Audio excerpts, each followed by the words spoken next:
কালকে আমাদের প্রধান উপদেষ্টা মহোদয় একটা 100 দিনের পূর্তির বক্তব্য রেখেছেন, ভালো হয়েছে, অনেকেই আশান্বিত হয়েছে, আমি একটু আশাহত হয়েছি।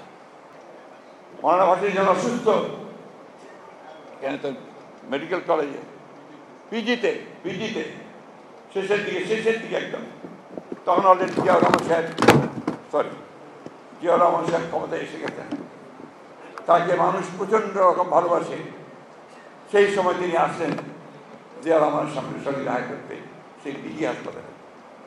তিনি তার মাথায় হাত দিয়ে বললেন, তুমি পারলি, তুমি তরুণ, তুমি যুবক, তুমি সৎ, তুমি দেশকে ভালোবাসো, তুমিই পারবে পরিবর্তন আনতে। সেটা মনে রেখেছিলেন শহীদ প্রেসিডেন্ট জিয়াউর রহমান, এবং তার মৃত্যুর সময় তাকে এই সম্মান তিনি দিয়েছিলেন। এবং ওই চিন্তার মধ্যে দিয়ে আমাদের শহীদ জিয়াউর রহমানকে ঠিক একইভাবে আমাদের কাছে, সাধারণ মানুষের কাছে আজকে সেইভাবে তিনি জনপ্রিয়। তাই বন্ধুগণ, একটা ক্রান্তির সময়কাল আমরা পার হচ্ছি। কালকে আমাদের প্রধান উপদেষ্টা মহোদয় একটা 100 দিনের পূর্তির বক্তব্য রেখেছেন, ভালো হয়েছে, অনেকেই আশান্বিত হয়েছে, আমি একটু আশাহত হয়েছি। আমি আশা করেছিলাম যে প্রধান উপদেষ্টা মহোদয় তার সমস্ত প্রজ্ঞা দিয়ে সমস্যাটা চিহ্নিত করে তিনি নির্বাচনের একটা রূপরেখা দেবেন। আমি কেন বারবার নির্বাচনের কথা বলছি? কারণ নির্বাচন দিলে আমার অর্ধেক সমস্যার সমাধান হয়ে যায়। বিএনপি ক্ষমতায় যাক না যাক, দ্যাট ইজ ইম্যাটেরিয়াল। আজকে যারা বাংলাদেশে ক্ষতি করতে চাচ্ছে, যারা বাংলাদেশে স্থিতিশীলতা নষ্ট করতে চাচ্ছে, বাংলাদেশকে যারা সংঘাতের মধ্যে জড়িয়েছে, তারা তখন পিছিয়ে যেতে বাধ্য হবে, কারণ ওই সরকারের পিছনে জনগণের সমর্থন থাকবে। এই বিষয়টা অবশ্যই চিন্তা করতে হবে।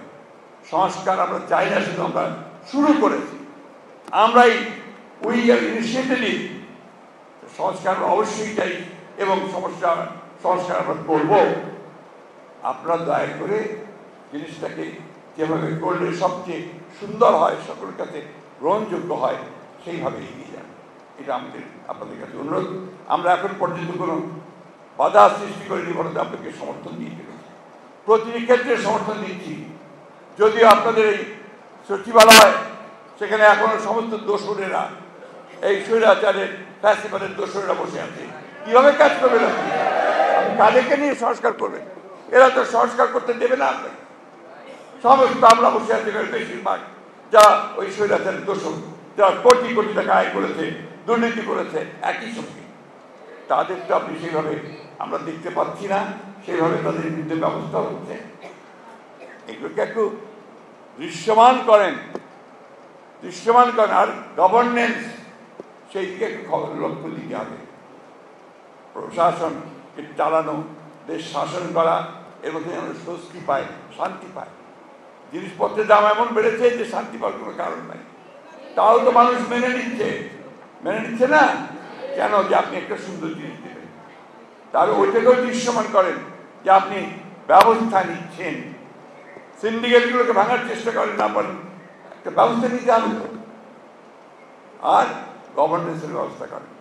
লোকে যদি আবারও তাকে কাজ করতে গেলে আপনার টাকা দিতে হয়, ঘুষ দিতে হয়, আর সেক্রেটারি গেলে কেউ কাজে দিয়ে যায়, গিয়ে তাকে আবার সেই দালানরাই ঘোরাঘুরি করছে, কখনোই ভালো চোখে দেখবে না। আসুন আমরা মৌলানা সাহেবের তার সারাটা জীবন ছিল মানুষের জন্য, সেই জীবনকে মেনে নিয়ে, তাকে ধারণ করে, তার কাছ থেকে ভালো জিনিসগুলো শিখে, আমাদের পূর্বসূরীরা আমাদেরকে যা দিয়েছেন সেটাকে সামনে নিয়ে আমরা আরো সামনের দিকে এগিয়ে যাব। আমি বিশ্বাস করি যে এই সরকার তারা পারবে। আমি বিশ্বাস করি আমাদের বাংলাদেশের মানুষ পারবে। আমি বিশ্বাস করি এই তরুণেরা, যুবকেরা, ছাত্ররা তারা পারবে একটা নতুন বাংলাদেশ দিতে আমাদেরকে। যে বাংলাদেশ স্বপ্ন আমরা দেখি, শহীদ প্রেসিডেন্ট জিয়াউর রহমান আমাদেরকে দেখিয়েছেন, মৌলানা ভাসানী দেখিয়েছেন, তারেক সাহেব আমাদেরকে সে দেখাচ্ছেন, সেইভাবেই আমরা এগিয়ে যেতে পারবো।